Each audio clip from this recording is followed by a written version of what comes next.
భాష వివిధ భావనలు. ఇందులో భాగంగా భాష యొక్క నిర్వచనాలు, భాష ఉత్పత్తి, భాష ప్రయోజనాలు, వీటి గురించి ఒకసారి మనం అధ్యయనం చేద్దాం. భాష నిర్వచనాలు, ఉత్పత్తి, ప్రయోజనాల్లో భాగంగా ముందు పరిచయ వాక్యాల్ని ఇప్పుడు మనం చూద్దాం. భాష ఎలా పుట్టింది? మానవుడు భాషను ఎందుకు సృష్టించుకున్నాడు? అసలు ఎలా సృష్టించుకున్నాడు? ఆది మానవుడి భాష ఆవశ్యకత ఎలాంటిది? అంటే ఆది మానవుడికి భాష ఎందుకు ఉపయోగపడింది? ఏ విధంగా తన భాషని వినియోగించుకున్నాడు అని ఆలోచించినప్పుడు దానికి ప్రామాణికమైనటువంటి రుజువులు, నిదర్శనాలు ఏవి కూడా మనకి దొరకడం లేదు. అయితే నేటి ఆధునిక ప్రపంచంని మనం గమనించినట్టయితే ప్రపంచంలో కొన్ని వేల భాషలు ఉండటానికి అసలు కారణం ఏమిటి? నిజమే, ప్రపంచంలో ఒకటి కాదు, రెండు కాదు, వేల కొలది భాషలు. ఒక్కొక్క దేశానిది ఒక్కొక్క భాష, మళ్ళీ ఆ దేశంలో ఒక్కొక్క తెగలది ఒక్కొక్క భాష. ఇలా ప్రపంచంలో కొన్ని వేల భాషలు ఉండటానికి కారణం ఏమిటి అని ప్రశ్నించుకుని పరిశీలించినప్పుడు భాషకు మూలం ధ్వని అని తెలుస్తుంది. చూడండి, ఇది ఒక బిట్ అండి, నోట్ దిస్ పాయింట్. భాషకు మూలం ధ్వని, మర్చిపోవద్దు. అంతే కదా, మనం ఈరోజు నేనే ఇప్పుడు భాషిస్తున్నాను మీతో. నేను భాషిస్తున్నాను అంటే కొన్ని ధ్వనులు నేను చేయడం వల్ల ఈ ధ్వనులు మీరు అర్థం చేసుకుంటున్నారు. ఈ భాష తెలిసిన వాళ్ళు నేను మాట్లాడుతున్న ధ్వనుల్ని అర్థం చేసుకుంటున్నారు. తెలుగు భాష తెలియని వాళ్ళకి నేను చేసే ధ్వనులులోని అర్థం తెలియదు. కాబట్టి భాషకు మూలం ధ్వని. ధ్వని నుంచి శబ్దం నుంచి అర్థం స్ఫురిస్తుంది. ధ్వని నుండి శబ్దం నుండి అర్థం స్ఫురిస్తుంది. ఈ రెండు పాయింట్లు నేను ఏవైతే బాక్సుల్లో పెడుతున్నానో ఈ బాక్సుల్లో పెడుతున్న పాయింట్స్ని మీరు నోట్ చేసుకోండి. దీని PDF ఈ వీడియో కింద అందిస్తున్నాను, వీలైతే డౌన్లోడ్ చేసుకోండి. అర్థవంతమైన పదాలతో భాష ఏర్పడుతుంది అని ఊహించవచ్చు. ఎస్, భాష అంటే అర్థవంతమైన పదాల సమూహం. అర్థవంతమైన పదాలతో భాష ఏర్పడుతుంది. భాష వేడితో ఏర్పడుతుందండి, అర్థవంతమైన పదాలతో భాష ఏర్పడుతుంది. నేను బాక్స్లో ఉంచిన అంశాలన్నీ కూడా బిట్సే. నెక్స్ట్, భాషకు మూల ధ్వని అని మనం చెప్పుకున్నాం. ధ్వని రెండు రకాలుగా వెలువడుతుంది. ధ్వని అనేది రెండు రకాలుగా వెలువడుతుంది. ఒకటి, జీవుల నుండి వెలువడే శబ్దాల వల్ల ధ్వని అనేది వస్తుంది. మరి రెండో రకం ధ్వని నిర్జీవ పదార్థాల నుంచి వెలువడే ధ్వనుల వల్ల వస్తుంది. ఇక ధ్వని ఏదైతే ఉందో ఈ ధ్వని చెవిలో పడగానే ఒక భావం అనేది మనకి స్ఫురిస్తుంది. ధ్వని చెవిలో పడగానే ఒక భావం అనేది మనకి స్ఫురిస్తుంది మన మనసుకి. కొన్నిసార్లు అర్థం గ్రహించలేకపోవచ్చు, ఒక ధ్వని యొక్క అర్థాన్ని మనం గ్రహించలేకపోవచ్చు, కానీ ఆ ధ్వనికి గల కారణాన్ని తెలుసుకోగలం. అవునా? ఉదాహరణకు, చంటి పాప ఏడ్చినచో పాపకు ఏదో బాధ కలిగింది అని భావం మనకు కలుగుతుంది. అవునా? అంటే కారణమైతే మనకు తెలిసింది, కానీ ఏ భావంతో ఏడుస్తుందో మనం గ్రహించలేకపోతాం. అవునా? చంటి పిల్లలు ఎందుకు ఏడుస్తారు? ఏడ్చారు అంటే ఏదో బాధ కలిగింది, ఆ భావం కలిగింది, కారణం అనేది మనకి అర్థమైంది, ఆ ఏడుపు గల కారణం అర్థమైంది. కానీ అందులో ఉన్న అర్థం అంటే ఎందుకు ఏడ్చింది అన్నది మనకి కారణం తెలియదు. అప్పుడు పిల్లల దగ్గరికి మనం తీసుకుని వెళ్తాం. నిర్జీవ పదార్థాల ధ్వనులకు కారణం ఊహించగలుగుతాం, కానీ భావం అనేది అందులో ఉండదు. అవునా? ఇప్పుడు ఒక చెట్టు ఉంది. చెట్టు గాలి వాన వచ్చినప్పుడు చెట్టు అనేది ఉన్న ఫలంగా పెలపలమని ధ్వనులు చేసుకుని చెట్టు అనేది పడిపోయింది. ఆ ధ్వనికి కారణం మనం ఊహించగలం. చెట్టు పడిపోయింది, ఈ వర్షం రావడం వల్ల, పెద్ద పెద్ద గాలులు రావడం వల్ల చెట్టు పడిపోయింది అన్న కారణాన్ని ఊహించాం. కానీ ఆ చెట్టు ఏ భావంతో నేలకు ఒరిగిందో అందులో భావం మనం ఊహించలేం. ఇనుము ముక్క, గాజు పాత్ర లేదా వస్తువులు లేదా కంచు పాత్రలు కింద పడినప్పుడు ధ్వని వస్తుంది.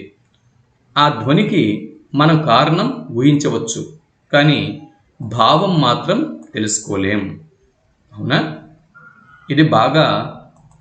ఈ పాయింట్స్ గుర్తుపెట్టుకోండి. ఎక్కడి నుంచి ఇది బాగా గుర్తుపెట్టుకోండి. ఎక్కడి నుంచి ఒక బిట్ రావడానికి అవకాశం అనేది ఉంది. ఈ 2 పారాగ్రాఫుల నుంచి బిట్ రావడానికి అవకాశం అనేది ఉంది. కాబట్టి భాష ధ్వని సహితమై భావయుక్తమైన శబ్దాలతో, పదాలతో, వాక్యాలతో ఏర్పడుతుంది అని మనకి అర్థమైంది. భాష అనేది ధ్వని సహితమై అంటే ధ్వనితో కూడుకుని భావయుక్తమైన శబ్దాలు, పదాలు, వాక్యాలతో ఏర్పడుతుంది అని మనం గ్రహించాం కదా. ఈ 2 పారాగ్రాఫ్లు ఒకసారి మళ్ళీ బాగా చదవండి. నెక్స్ట్, మనిషి నాగరికత కాలంతో పాటు పెంచుకుంటూ ముందుకు వెళ్తున్నాడు. అయితే నాగరికత తెలియనటువంటి రోజుల్లో అప్పుడు మనిషి ఎలా ఉండేవాడు? అరణ్యాలలో ఉండేవాడు, జంతువులు మాదిరిగా జీవిస్తూ ఉండేవాడు. తన తోటి మనుష్యులతో వాగ్రూప వ్యక్తీకరణకు ఉపయోగించిన అరుపులు, కేకలు మొదలైన శబ్దాలతో భాషను ఏర్పాటు చేసుకుని ఉండవచ్చు. మనిషి కొండ గుహల్లో జీవిస్తూ నాగరికత అభివృద్ధి చెందని రోజుల్లో, ఒకే చోట గుంపులుగా జీవించే రోజుల్లో వారికి రాకపోకల సౌకర్యం లేనందువల్ల సుదూర ప్రాంత వాసులతో సంబంధాలు ఏర్పాటు చేసుకోలేక ఒకే ప్రాంతంలో జీవిస్తూ వారి అవసరానికి ఉపయోగపడే విధంగా ఒక భాషను ఏర్పరచుకొని జీవితం గడిపి ఉండటం వల్ల ఒక్కొక్క తెగకు ఒక్కొక్క భాష ఏర్పడ్డది. ఇలా ప్రపంచంలో కొన్ని వేల భాషలు ఏర్పడి ఉంటాయని భాషా శాస్త్రవేత్తలు అభిప్రాయపడుతున్నారు. భాషా శాస్త్రవేత్తల ప్రకారం ప్రపంచంలో ఇన్ని వేల భాషలు ఏర్పడడానికి కారణం ఏంటండి? ఇక్కడ ఉందిగా, నాగరికత అభివృద్ధి చెందని రోజుల్లో ఒకే చోట మనిషి గుంపులుగా జీవించేవాడు. వారికి రవాణా సౌకర్యం లేనందువల్ల సుదూర ప్రాంతాల వాసులతో సంబంధాలు అనేవి ఏర్పడేవి కాదు. అందువల్ల ఒకే ప్రాంతంలో జీవిస్తూ ఉండేవాడు. ఆ ప్రాంతంలో వారి అవసరానికి ఉపయోగపడే విధంగా ఒక భాషను ఏర్పాటు చేసుకుని జీవితం గడిపేవాడు. ఈ విధంగా ప్రపంచంలో ఉన్న తెగలన్నీ కూడా ఈ విధంగా జీవితం గడిపాయి కాబట్టి ఒక్కొక్క తెగకు ఒక్కొక్క భాష ఏర్పడింది అని భాషా శాస్త్రవేత్తలు అభిప్రాయపడుతున్నారు. క్రమంగా నాగరికత పెంపొంది ప్రయాణ సౌకర్యాలు అభివృద్ధి చెందటం వల్ల ఇతర ప్రాంతాలను పర్యటించి, అంతే కదండి, ప్రయాణ సౌకర్యాలు అంటే నాగరికత పెరిగింది. నాగరికత ఎప్పుడైతే పెరిగిందో ప్రయాణ సౌకర్యాలు అభివృద్ధి చెందాయి. ప్రయాణ సౌకర్యాలు అభివృద్ధి చెందడం వల్ల ఇప్పుడు ప్రజలు ఒక అంటే ప్రపంచమే ఒక గ్రామంగా మారిపోయింది. అమెరికా వెళ్ళిపోతున్నారు ఇండియన్స్. ఆంధ్రప్రదేశ్లో ఉన్న వ్యక్తులు, మారుమూల పల్లెటూరులో ఉన్నటువంటి వ్యక్తులు అమెరికా వెళ్తున్నారు, ఆస్ట్రేలియా వెళ్తున్నారు, ఇంగ్లాండ్ వెళ్తున్నారు. ఇలా దేశం అంటే ప్రపంచంలోని దేశ విదేశాలకు ప్రయాణం అవుతున్నారు. ఇలా ఇతర ప్రాంతాలను పర్యటించి అక్కడి తెగలతో సంబంధ బాంధవ్యాలు ఏర్పరచుకోవడం వల్ల వారి భాషలు కూడా పరస్పరం సమ్మిళితం అయి ఒకదాని వల్ల ఇంకోటి పరిపుష్టి చెంది కొత్త భాషలు ఏర్పడి ఉండవచ్చు అని సామాజిక శాస్త్రవేత్తలు అభిప్రాయం వ్యక్తం చేస్తున్నారు. ప్రపంచంలో అనేక భాషలు, అనేక మాండలికాలు ఉన్నాయి. మాండలికాలు అంటే ఏమిటి? అవి వివరాల్ని తర్వాత వీడియోలో మనం తెలుసుకుందాం, ముందు వీడియోలో తెలుసుకుందాం. దీనికి కారణాలు ఆది మానవుల సంతతి కాలక్రమేణా అధికం కావటంతో వారు దూర ప్రాంతాలకు వెళ్ళి నివాసాలు ఏర్పరచుకోవటం వల్ల పరిసరాల ప్రభావంతో ఒక్కొక్క ప్రాంతం వారి భాష వారి మూల భాషకు మాండలికమై క్రమంగా మార్పులు చెంది వేరువేరు భాషలుగా రూపొందినవి అని శాస్త్రవేత్తలు చెబుతున్నారు. ఉదాహరణకి మూల ద్రావిడ భాష నుంచి, మూల ద్రావిడ భాష ఏదండి? తమిళం, మనందరికీ తెలుసు. మూల ద్రావిడ భాష తమిళం నుంచి తెలుగు, కన్నడ, మలయాళం ఇటువంటి భాషలు ఇలా ఏర్పడినవే. భాషా శాస్త్రజ్ఞులు ఏమంటున్నారంటే ప్రపంచంలో మొత్తం మీద 2796 భాషలు ఉన్నాయి అని చెబుతున్నారు. ఇదొక బిట్ అండి, నోట్ దిస్ పాయింట్. 2796 భాషలు ఉన్నాయని చెబుతున్నారు. ఓకే, ప్రపంచంలో ఒక భాష మాట్లాడే వారికి ఇంకొక భాష అర్థం కానట్లు అనిపిస్తుంది. కానీ ప్రతి వారికి వారి దైనందిన అవసరాలను తీర్చుకోవడానికి భాష అవసరం ఎంతైనా ఉంది. అవునా? ప్రతి ఒక్కరికి కూడా వారి దైనందిన అవసరాలను తీర్చుకోవడానికి భాష అవసరం ఎంతైనా ఉంది. అవునా? అయితే ఇప్పుడు భాష యొక్క పుట్టు పూర్వోత్తరాల్ని చూద్దాం. భూమిపై జన్మించిన జీవజాలాలన్నింటిలో మానవుడికి ప్రత్యేకమైన స్థానం ఉంది. దానికి కారణం అతడి భాష సామర్థ్యం. పిట్ రావచ్చు. భూమిపై జన్మించిన జీవజాలాలన్నిటిలో మానవుడికి ఒక ప్రత్యేక స్థానం ఉంది. దానికి గల కారణం ఏమిటి అని బిట్టు వస్తే భాషా సామర్థ్యం అని మనం జవాబుని గుర్తించాల్సి ఉంటుంది. ఇదొక బిట్టు. భాష వల్లనే మనిషి మానవుడు అయ్యాడు. Man is man because of his speech. Man is man because of his speech అన్నది ఒక నానుడి. Note this point. భాష వలననే మనిషి భూమి మీద ఉన్న అన్ని శక్తులను తన స్వాధీనంలోకి తెచ్చుకున్నాడు. అన్ని జీవులపై ఆధిపత్యంని సాధించగలిగాడు. అవునా? అన్ని జీవుల మీద మనిషి ఆధిపత్యం సాధించడానికి గల ఏకైక కారణం భాష. మనిషి తన భావాలని, ఆలోచనల్ని వ్యక్తీకరించడానికి, మేధాశక్తి ఉపయోగించడానికి భాష అనేది తోడ్పడుతుంది. ఈ విషయం మనం మర్చిపోకూడదు. మానవుడు మొదట సంభాషణల్ని అలవర్చుకున్నాడు. సంభాషణ తన తోటి వ్యక్తులతో, తన ఎదురుగా ఉన్న వ్యక్తులతో సంభాషించడం ముందు అలవాటు చేసుకున్నాడు. ఆ తర్వాత తన అనుభవాలను ముందు తరాల వారికి అందించాలి కదా. ఈ సంభాషణ రూపంలో మనుషులు మాట్లాడుకున్నటువంటి, ఆదిమ మానవుడు మాట్లాడుకున్నటువంటి ఈ సంభాషణ, ఈ భాష తర్వాత తరాలకి అందించాలి కదా. అక్కడతో ఆగిపోకూడదు కదా వారి విజ్ఞానం. అందుగురించి లిపిని కనిపెట్టాడు.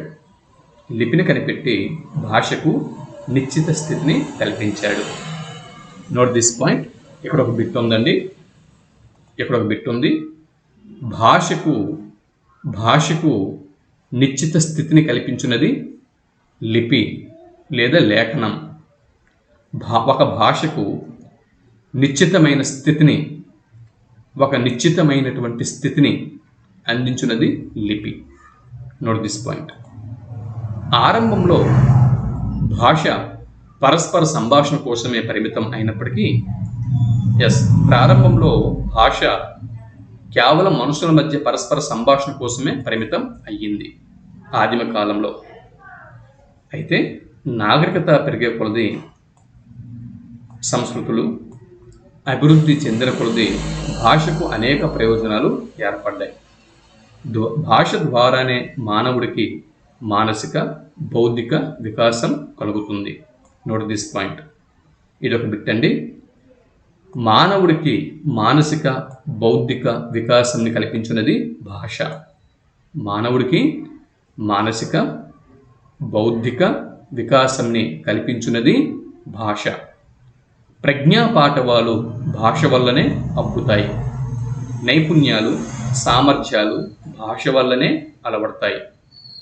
భాష కేవలం మానవులకే కాదు, జంతువులకు, పక్షులకు, కీటకాదులకు కూడా ఉంటుంది అని తత్వవేత్తల అభిప్రాయం. అన్ని ప్రాణుల భాష కంటే మానవ భాషే సర్వోత్తమమైనది అని అందరూ అంగీకరించినటువంటి అంశం.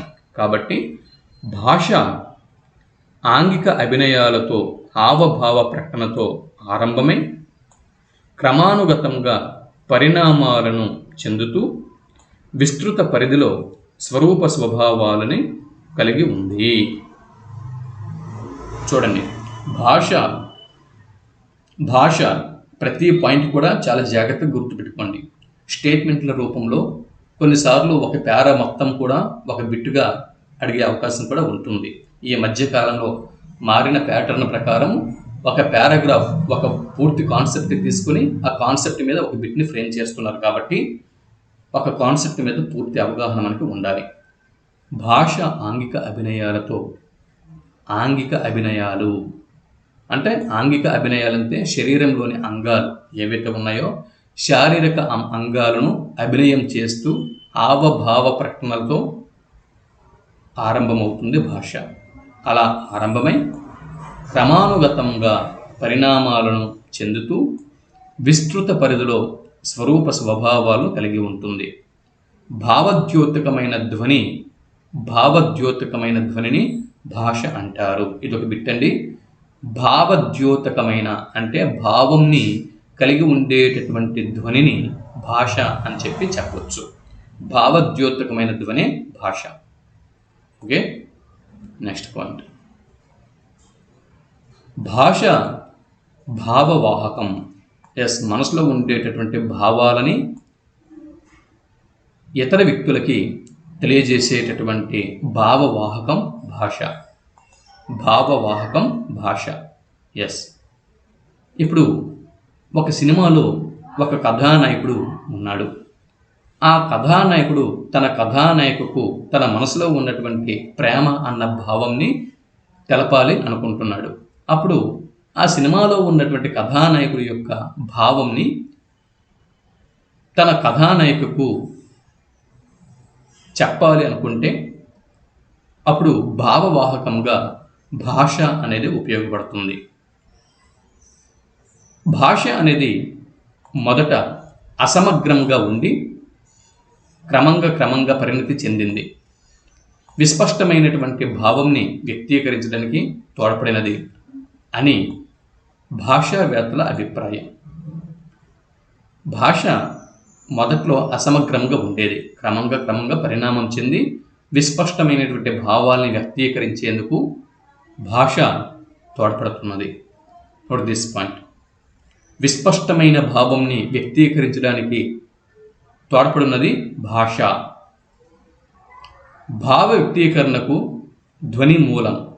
ఇంతకు ముందే మనం చెప్పుకున్నాం, భావ వ్యక్తీకరణకు ధ్వని మూలం. ధ్వనికి భావం లేదా అర్థం ముఖ్యం. ఆ ధ్వనికి భావం కానీ అర్థం కానీ ఇవి లేకపోతే ఆ ధ్వని ఎదుటి వ్యక్తికి అర్థం కాదు. ఒక ధ్వనిలో భావము అర్థము ఉన్నప్పుడే అది భాష అని మనం చెప్పొచ్చు. ధ్వనికి చెందిన అర్థం తెలియచేయటానికి కరచరణాది అవయవాలతో సైగులు చేయటం ద్వారా భావ వ్యక్తీకరణకు, భావగ్రహణకి ప్రయత్నిస్తాం. ఎస్, ధ్వని, మనిషి ధ్వనులు చేస్తూ ఆ ధ్వనుల యొక్క అర్థంని ఎదుటి వ్యక్తికి తెలియచేయడానికి కర్ణములు, చరణములు, అవునా, కర్ణములు మరియు చరణములు, చేతులు, కాళ్ళు, ఇటువంటి అవయవాలతో సైగలు చేయటం ద్వారా భావ వ్యక్తీకరణకు, భావాన్ని వ్యక్తపరచడానికి ఎదుటి వ్యక్తికి, అలాగే ఎదుటి వ్యక్తుల నుంచి భావంని గ్రహించడానికి మనుషులము ప్రయత్నం చేస్తూ ఉంటాం. కాబట్టి భాషోత్పత్తికి ప్రారంభంలో మౌఖిక విన్యాసాలు, సైగలు ఉపకరించి ఉంటాయి అని భాషావేత్తలు భావిస్తున్నారు. వాటితో పాటు ధ్వనులు కూడా వెలువడతాయి. ఆ ధ్వనులే విశిష్ట రూపం దాల్చి వాడుకలోకి వచ్చి క్రమంగా భాషా రూపం దాల్చింది అని భాషా శాస్త్రవేత్తలు అభిప్రాయపడుతున్నారు. ఇకపోతే ప్రపంచంలోని వివిధ ప్రాంతాల ప్రజలు వేరువేరు ధ్వని రూపాలు ఉన్న భాషలను మాట్లాడుతున్నారు. మొత్తం ప్రపంచ భాషలు 2796 అని ఇప్పుడే మనం చెప్పుకున్నాం. కేవలం లిపి లేకుండా భాషించే భాషలు ఇంకా ఎన్నో ఉన్నాయి. ఇన్ని వేల భాషలు ఉండటానికి ఖచ్చితమైన కారణాలను మనం ఊహించడం చాలా కష్టమైన పని. సువిశాలమైన ఈ భూమండలంలో వేరువేరు ఖండాలలో, వేరువేరు దేశాలలో జీవ పరిణామ క్రమం అనుసరించి ఒకే కాలంలో కానీ, కొంచెం ముందు వెనుక కానీ ఆది మానవుడు భూమిపై అవతరించి ఉండవచ్చు. అలా అవతరించి తామున్న ప్రదేశంలోనే తమకు అనుగుణమైన శబ్దజాలాన్ని రూపొందించుకొని తమ మాతృభాషను అభివృద్ధిపరచుకుని ఉండవచ్చు అని భాషావేత్తలు అభిప్రాయపడుతున్నారు. ఆది కాలంలో జనసంఖ్య అతి స్వల్పంగా ఉండటం వల్ల, రాకపోకల సౌకర్యాలు లేనందువల్ల మానవులు చాలా దట్టమైనటువంటి కీకారణ్య ప్రదేశాలను జీవిస్తూ దూర ప్రాంతాల వారితో సంబంధాలు లేక ఒక్కొక్క ప్రాంతంలో ఒక్కొక్క తెగ అభివృద్ధి చెంది వారి భాషలు కూడా వేరువేరుగా అభివృద్ధి చెందాయి. కాబట్టి ప్రపంచంలో అనేక వేల భాషలు ఉత్పన్నమయ్యాయి అని కూడా మనము ఊహించవచ్చు. ఇప్పుడు భాష, భావం, వీటి గురించి పరిశీలన చేద్దాం. భావము అనేది మనస్సుకు సంబంధించినది. Note this point. భావము అనేది మనస్సుకు సంబంధించినటువంటి అంశము. ఒక వ్యక్తి మనసులో కలిగే భావావేశాలు ధ్వని రూపంలో వెలువడతాయి. భావము మరియు ఆవేశము ఇవి వ్యక్తులు ధ్వని రూపంలో బయటకు వెలువరిస్తారు. మనిషి తన హావభావాలను కొన్ని శబ్దాల ద్వారా వ్యక్తపరుస్తాడు. మనిషి తన హావభావాలను కొన్ని శబ్దాల ద్వారా వ్యక్తీకరిస్తాడు. అవే శబ్దాలు భాషా రూపంలో స్థిరపడుతూ ఉంటాయి. కోపం, దుఃఖం, సంతోషం, బాధ, ఉత్సాహం, ఆవేశం. కోపం, అలాగే దుఃఖం, అలాగే సంతోషం, అలాగే బాధ, అలాగే ఉత్సాహం, అలాగే ఆవేశం. ఇవి భావోద్రేకాలు. వీటిని ఏమంటామంటే మనం భావోద్రేకాలు అని చెప్పి అంటాం. భావోద్రేకాలు చూడండి, కోపం, దుఃఖం, సంతోషం, బాధ, ఉత్సాహం, ఆవేశం. వీటిని భావోద్రేకాలు అని చెప్పి అంటాము. Note this point. భావోద్రేకాలు. రేపొద్దున ఒక టీచర్గా మీరు క్లాస్ రూమ్లో పాఠం చెబుతున్నప్పుడు భావోద్రేకాలు అంటే ఏంటి మాస్టారు అని ఒక పిల్లవాడు అడిగినప్పుడు వీటన్నిటిని చెప్పాల్సి ఉంటుంది. 1, 2, 3, 4, 5, 6. కోపం, దుఃఖం, సంతోషం, బాధ, ఉత్సాహం, ఆవేశం. అయితే ఏ భావోద్రేకం ఏ సందర్భంలో కలుగుతుందో కూడా ఉదాహరించి చెప్పాలి. ఇవి కలిగినప్పుడు వాటిని కొన్ని శబ్దాల ద్వారా మనిషి వ్యక్తీకరిస్తూ ఉంటాడు. మానవులే కాదు, జంతువులు, పక్షులు కూడా ఇలాంటి సన్నివేశాలలో ప్రత్యేక ధ్వనులను వెలువరించడం సహజం. సమాజంలో వ్యక్తికి ప్రేరణ కలిగినంతనే, ప్రేరేపకాలు చూసినంతనే విన్నంతనే అతని ఆలోచన పనిచేస్తూ ఉంటుంది. అతని అంతరంగంలో భావజాలం ఉత్పన్నమవుతుంది. తత్సంబంధమైనటువంటి ఊహ చిత్రాలను తన మనసులో ఊహించుకొని శబ్దాలను వ్యక్తీకరిస్తాడు. ఇలా మానవుడి ఆలోచనలకు, భావాలకు భాష ఆలంబనం. చూడండి, నోట్ దిస్ పాయింట్. మానవుడి ఆలోచనలకు, భావాలకు ఆలంబనంగా దేన్ని మనం పేర్కోవచ్చు అని బిట్టడిగితే భాష అని మనం జవాబు గుర్తించాల్సి ఉంటుంది. కాబట్టి భాషకు మరియు వివిధ భావాలకు అవినాభావ సంబంధం ఉంది. భాషకు వివిధ భావాలకు అవినాభావ సంబంధం ఉంది. Note this point. ఎక్కడి నుంచి రాసుకోండి, ఎక్కడి నుంచి ఇది నోట్ చేసుకోండి, ఎక్కడి నుంచి చివరి వరకు నోట్ చేసుకోండి. మానవుడి ఆలోచనలకు, భావాలకు ఆలంబనం భాష, ఇదొక బిట్టు. భాషకు, భావాలకు అవినాభావ సంబంధం ఉంది, ఇదొక బిట్టు. మానవుడి మనస్సులోని భావాలు రూపుదాల్చడానికి భాష ఇతోధికంగా తోడ్పడుతుంది. మనకు తెలుసు. అంటే భాష సుసంపన్నం కావటానికి భావాలు అవసరము అని చెప్పవచ్చు. భాషకు భావ సౌందర్యం ఉంటే, చూడండి, భాషకు ఉండే సౌందర్యం భావ సౌందర్యం. నోట్ దిస్ పాయింట్, ఇదొక బిట్టండి. భాషకు ఉండే సౌందర్యం భావ సౌందర్యం. భావంలో అంత సౌందర్యం ఉంటుంది. భావంలో అంతరంగిక సౌందర్యం అనేది ఉంటుంది. Note this point. భాషలో ఏముంటుందండి? భాషకు భావ సౌందర్యం ఉంటుంది. ఇదొక బిట్. భాషకు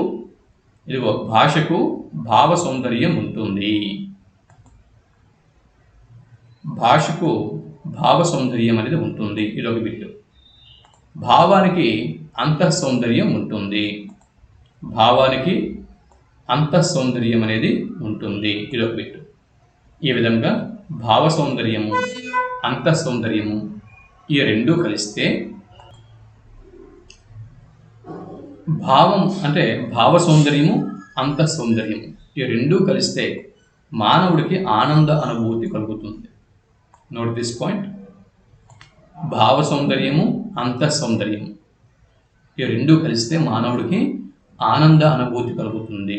కాబట్టి భాష, భావం అనేవి ఒక నాణానికి బొమ్మ గొలుసు వంటివి. భాష మరియు భావం ఒక నాణెమునకు రెండు వైపులు. Note this point. భాష మరియు భావం ఈ రెండు నాణెమునకు రెండు వైపులు. ఒక నాణెమునకు రెండు వైపులు భాష మరియు భావం. Note this point. భాష మనిషికి శరీరం లాంటిది అయితే భావం ప్రాణం లాంటిది. ఇది కూడా బిట్టే. Note this point. నెక్స్ట్, మానవుడు సంఘజీవి. మానవుడు సంఘజీవి అంతే కదండి. మనం ఎవరం కూడా ఒంటరిగా అడవుల్లో ఒకే ఒక ఇల్లు కట్టుకుని మనం ఉండలేం కదా. మనిషి సంఘజీవి. ఉదయం లెగిస్తే పాలు ప్యాకెట్ నుంచి, కూరగాయల నుంచి, ప్రతిదీ కూడా కిరాణా నుంచి అన్నీ కూడా మనకి కావాలి. కాబట్టి సంఘంలో ఉంటేనే ఇవన్నీ కూడా మనకు దొరుకుతాయి. అడవుల్లో ఉంటే ఎవరు అమ్ముతారు? అక్కడ తీసుకొచ్చి ఎవరిస్తారు? పెళ్ళి, పేరంటము, కష్టము, సుఖము, బాధ వీటన్నిటి పంచుకోవడం కోసం మనుషులు కావాలంటే సంఘంలో జీవించాలి. ఒంటరిగా మౌనంగా మనిషి జీవించలేడు. మనిషి అనుక్షణం భావాలు ఆధారంగా ఆలోచనల్లో మునిగి తేలుతూ ఉంటాడు. ఏదో ఒకటి మాట్లాడుతూనే ఉంటాడు. సంభాషణము అనే ప్రక్రియకు సాధనం భాష. ఎస్, సంభాషణము అనే ప్రక్రియకు సాధనం భాష. మీకు తెలుసు, బిట్ రాసిన అవసరం లేదు. కాబట్టి వ్యక్తికి భాషకు అవినాభావ సంబంధం ఏర్పడింది. ఇకపోతే భాష నిర్వచనాలు చూడండి. భాష్ అనే ధాతువు నుంచి భాష పుట్టింది అని శాస్త్రవేత్తలు అంటున్నారు. Note this point. ఈ పాయింట్ రాసుకోండి. భాష్ అనే ధాతువు నుంచి, భాష్ అనేటటువంటి ధాతువు నుంచి భాష పుట్టింది. ఇదొక బిట్. భాషింపబడేది భాష. దీన్నే భాష్యతి ఇది భాష అని చెప్పి అన్నారు. భాషింపబడేది భాష, దీన్నే భాష్యతి ఇది భాష అన్నారు. భాషించడం అంటే మనస్సులోని భావాలను కంఠధ్వనుల ద్వారా తెలియజేయడం.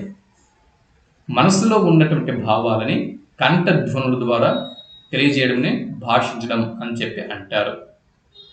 ఈ భాషింపబడేదే భాష, దీనినే భాష్యతి ఇది భాష అనే నిర్వచనం ఇచ్చారు. భాషోచ్చారణకు ప్రధానంగా తోడ్పడేది నాలుక. అవునా? నాలుక లేకపోతే మన భావాల్ని మనం ఉచ్చరించలేము. భాషోచ్చారణకు ప్రధానంగా తోడ్పడుతుంది నాలుక. అందుకే ఆంగ్లంలో భాషను టంగ్ అని చెప్పి అంటారు. Mother tongue. What is your mother tongue అని అడుగుతూ ఉంటారు కదా, మదర్ టంగ్, మాతృభాష. ఇకపోతే భావ వ్యక్తీకరణకు ఉపయోగపడే, భావాన్ని వ్యక్తీకరించేందుకు, ఒక భావంని లేదా వివిధ భావాల్ని వ్యక్తీకరించేందుకు ఉపయోగపడే అర్థవంతమైన కంఠధ్వనుల సముదాయం భాష. ఇది ఒక నిర్వచనం. ఇక్కడ చూడండి, సఫేర్ ఇతడు ఇచ్చినటువంటి నిర్వచనాన్ని మనం గుర్తుపెట్టుకోవాలి. సఫేర్ ఏమని నిర్వచనం ఇచ్చాడు? అలవోకగా ఉత్పన్నమయ్యే కంఠధ్వనుల సాధనాలతో, అలవోకగా ఉత్పన్నమయ్యే కంఠధ్వనుల సాధనాలతో కేవలం మానవ సంబంధమై సహజేతర పద్ధతి ద్వారా మానవ ఉద్రేకాలను, ఆలోచనల్ని, వాంఛనల్ని తెలియజేసేదే భాష.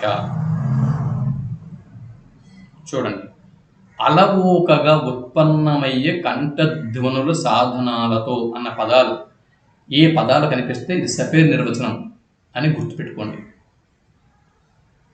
అలవోకగా ఉత్పన్నమయ్యే కంఠధ్వనుల సాధనాలు, అలవోకగా ఉత్పన్నమయ్యే కంఠధ్వనుల సాధనాలు అని నిర్వచనంలో ఉంటే ఇది సఫేర్ నిర్వచనం.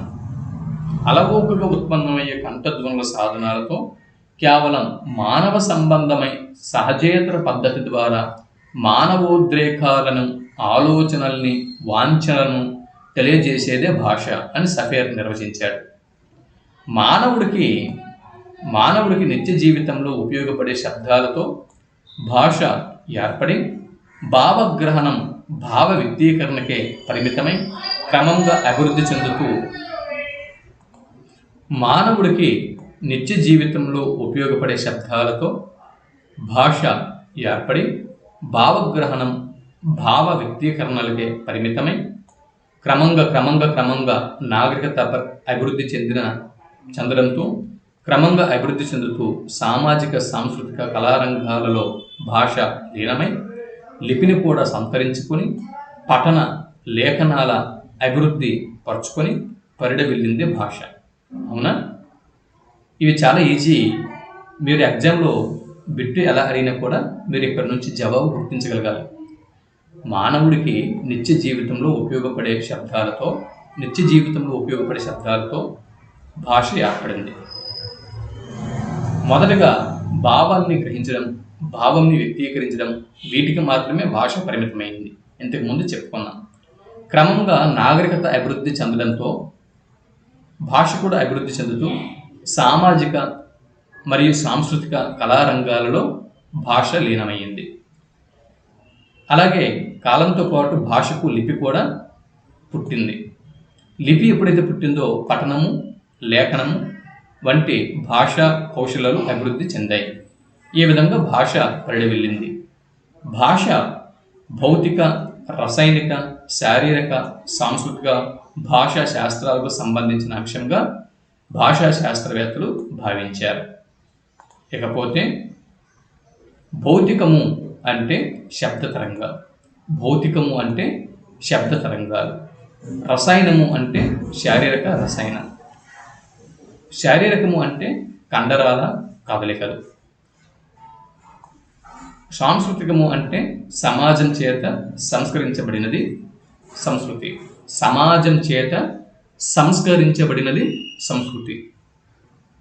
భాషా శాస్త్రము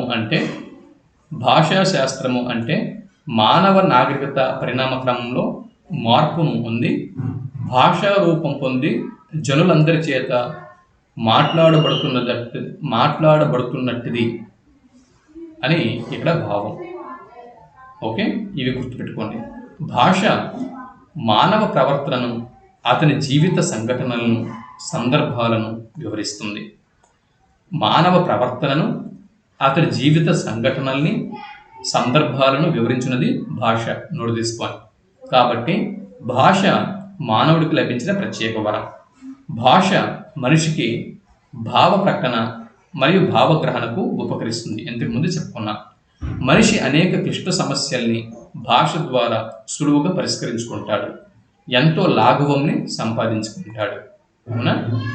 ఇక భాషోత్పత్తి క్రమం.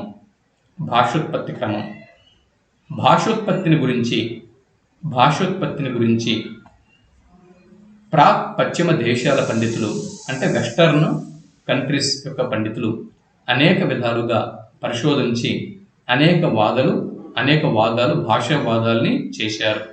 కొన్ని సిద్ధాంతాలను కూడా ప్రతిపాదించారు. అందులో పాశ్చాత్యుల వాదాల కంటే భారతీయ శాస్త్రజ్ఞుల సిద్ధాంతానికే ప్రాధాన్యం ఉంది.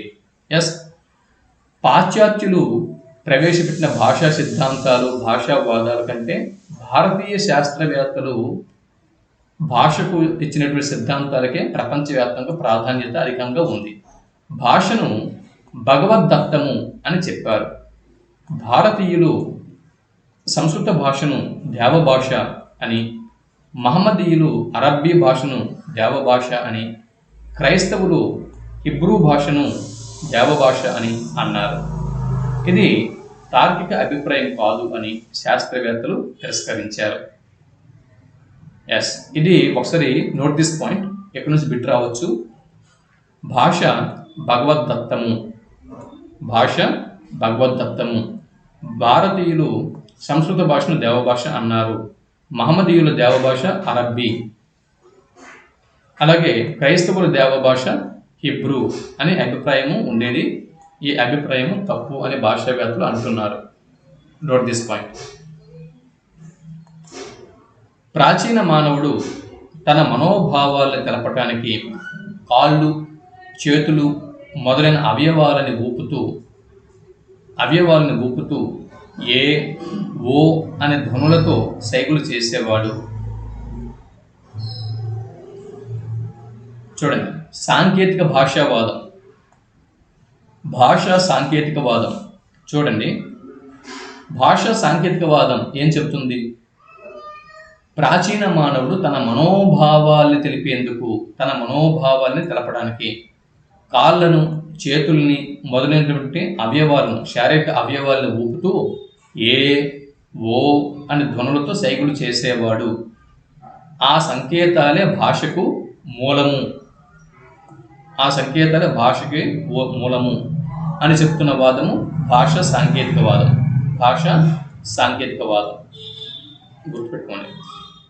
అయితే ఈ భాషా సాంకేతికవాదంని పూల్ టుట్టుటు వాదం అని శాస్త్రవేత్తలు కొట్టిపరేశారు. అయితే పూల్ టుట్టుటు వాదము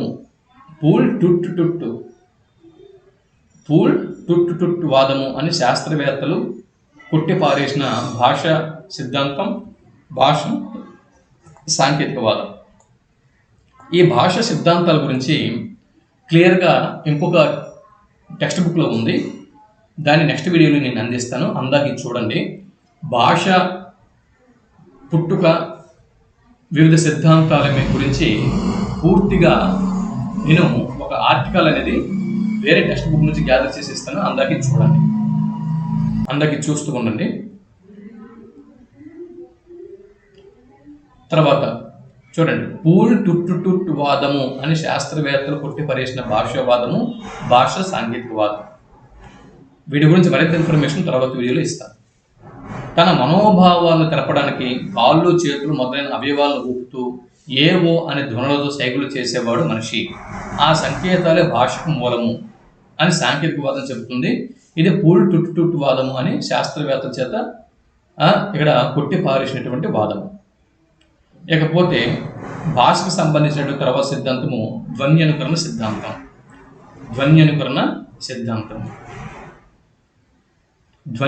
సిద్ధాంతం. మనిషి తన చుట్టూ ఉన్న ప్రాణులు చేసే శబ్దాలను అనుకరించడం వల్ల, చూడండి, మనిషి తన చుట్టూ ఉన్న ప్రాణులు చేసే శబ్దాలను అనుకరించడం వల్ల భాష ఏర్పడిందని కొందరి భావన. కాకి కాకా అని, కుక్క బేబే అని, కోకిల కూకు అని చేసిన అరుపులను అనుకరించడం ద్వారా భాష ఏర్పడిందని కొందరి వాదన. ఇది కూడా పూర్తిగా అంగీకారయోగ్యం కాలేదు. మనిషి తన చుట్టూ ఉన్న ప్రాణులు చేసే శబ్దాలను అనుకరించడం వల్ల భాష ఏర్పడింది అని చెప్పే భాషావాదం క్రిందుబాటులో ఏది అని బిట్టు వస్తే ధ్వన్యనుకరణ సిద్ధాంతము అని జవాబు గుర్తించాల్సి ఉంటుంది. ఇకపోతే డింగ్డాంగ్ వాదము. డింగ్డాంగ్ భాషావాదంని ప్రతిపాదించిన శాస్త్రవేత్త ఎవరు అని బిట్టు వస్తే మాక్స్ ముల్లర్ అని జవాబు గుర్తించాల్సి ఉంటుంది. లేదా క్రింది వాటిలో మాక్స్ ముల్లర్ ప్రతిపాదించిన భాషావాదం ఏది అని బిట్టు వస్తే డింగ్డాంగ్ వాదము అని జవాబు గుర్తించాల్సి ఉంటుంది. Note this point. డింగ్డాంగ్ వాదము మాక్స్ ముల్లర్, డింగ్డాంగ్ వాదము మాక్స్ ముల్లర్ గుర్తుపెట్టుకోండి.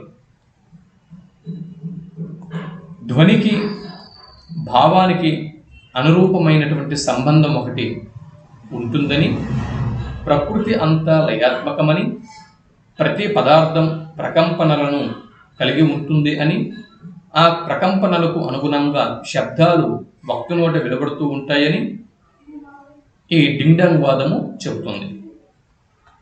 చూడండి, ధ్వనికి భావానికి అనురూపమైన సంబంధం ఒకటి ఉంటుంది, ప్రకృతి అంత లయాత్మకము అని చెబుతున్న భాషావాదం ఏది అని బిట్టు వస్తే డింగ్డాంగ్ వాదము అని జవాబు గుర్తిస్తారు. ఇదొక బిట్టు.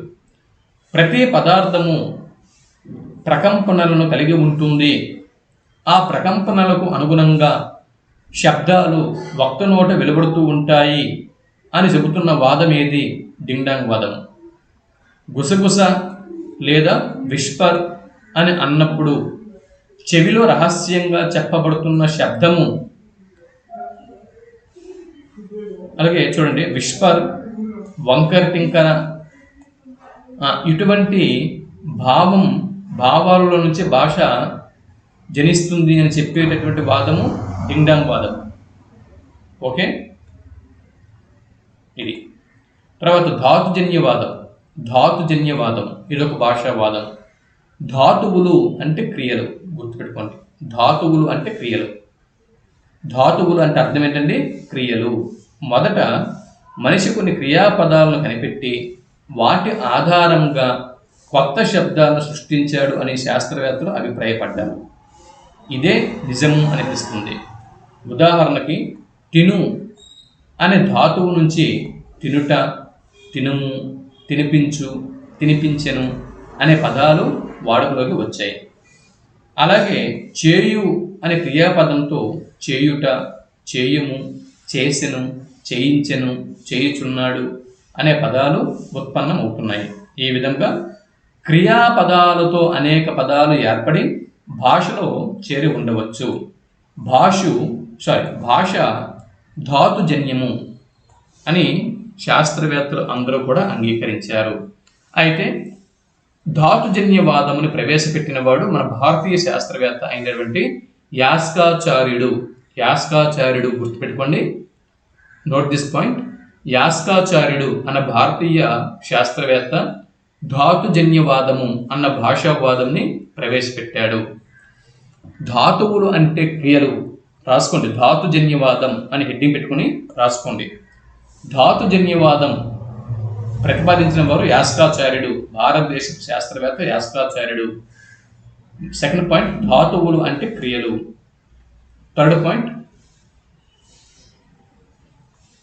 మొదట మనిషి కొన్ని క్రియాపదాలను కనిపెట్టి, చూడండి క్రియాపదాలు. థర్డ్ పాయింట్ ఏంటంటే క్రియాపదాలు ఆధారంగా కొత్త శబ్దాలు సృష్టింపబడినవి. థర్డ్ పాయింట్ రాసుకోండి. ధాతుజన్యవాదం ప్రకారము క్రియాపదాలు ఆధారంగా కొత్త శబ్దాలు సృష్టింపబడినవి. క్రియాపదాలు ఆధారంగా కొత్త శబ్దాలు సృష్టింపబడినవి. ఇది ధాతుజన్యవాదంలో మూడవ పాయింట్. ధాతుజన్యవాదం నుంచి బిట్స్ రావడానికి చాలా ఛాన్సెస్ ఉన్నాయి.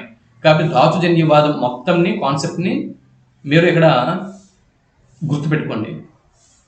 తిను అనేటటువంటి ధాతువు నుంచి తినుట, తినము, తినిపించు, తినిపించను అనే పదాలు వాడుకలోకి వచ్చాయి. ఇది 4th పాయింట్. 5వ పాయింట్, చేయు అనే క్రియాపదంతో చేయుట, చేయుము, చేసెను, చేయించెను, చేయుచున్నాడు అనే పదాలు ఉత్పన్నమయ్యాయి.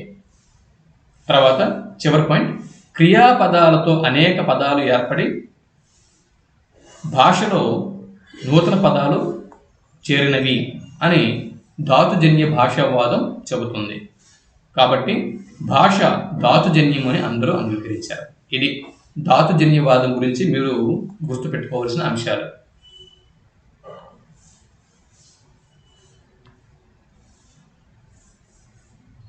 ఇకపోతే భాష యొక్క స్వభావము ఇవి ఉన్నాయి. వీటి గురించి తర్వాత వీడియోలో మనం మాట్లాడుకుందాం. మిగిలిన తెలుగు మెథడాలజీ కంటెంట్ని తర్వాత వీడియోలో నేను మీకు అందిస్తాను. ఇక్కడికి ఇది ఆపుదాం. తర్వాత భాష స్వభావము మరియు భాష స్వభావం తర్వాత మానవ జీవితంలో భాషకు గల స్థానము, భాషా ప్రయోజనాలు, సామాజిక ప్రయోజనం, వ్యక్తిగత ప్రయోజనం, సాంకేతిక ప్రయోజనం, ఉద్దీపన ప్రయోజనం,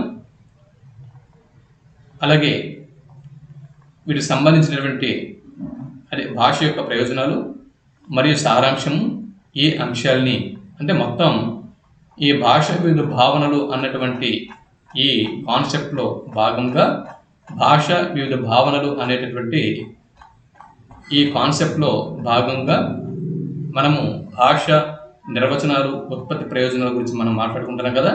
అయితే ఇందులో భాగంగా మనము భాష నిర్వచనాలు మరియు భాషా ఉత్పత్తి గురించి మనం మాట్లాడుకున్నాం. భాషా ప్రయోజనాల గురించి మనం తదుపరి వీడియోలో తెలుసుకునే ప్రయత్నం చేద్దాం. తదుపరి వీడియోలోనే ఈ భాష వివిధ భావనలు అనే యూనిట్లో 2nd చాప్టర్ని కూడా 2nd వీడియోలో మనం డిస్కషన్ చేద్దాం. ఈ వీడియో నచ్చితే ఒక లైక్ చేయండి, మీ మిత్రులకి షేర్ చేయండి. మరో వీడియోలో మళ్ళీ కలుద్దాం. అంతవరకు సెలవు. నమస్తే.